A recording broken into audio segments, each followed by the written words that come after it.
your coach today. Just before we get started, I'm going to go through some housekeeping rules.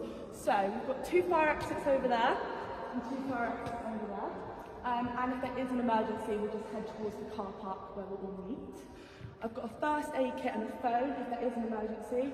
So come to me if there's an emergency. Toilets are just out there on your right. Can I just make sure you're all neatly ready? So if you all turn to each other, make sure your nails are short, no jewellery, nothing. Perfect.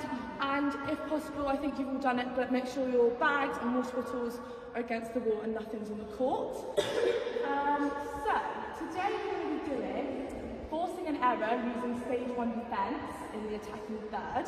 Because in our game last week, I noticed that our attackers were getting away from us, especially in the attacking third, and making it very easy to get to goal.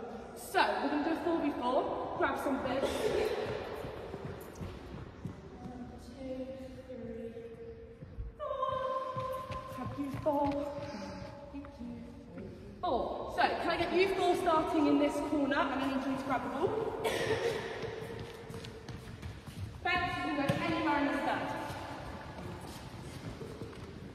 So, girls, you're going to have 2 minutes to get the ball to that third line. You score a point. Defence is going to stop them touching that. They make an interception, you restart, and you start again. And then you get a point and you restart. To restart, you've all got to start in the square. Make sense? Okay, 2 minutes, start now.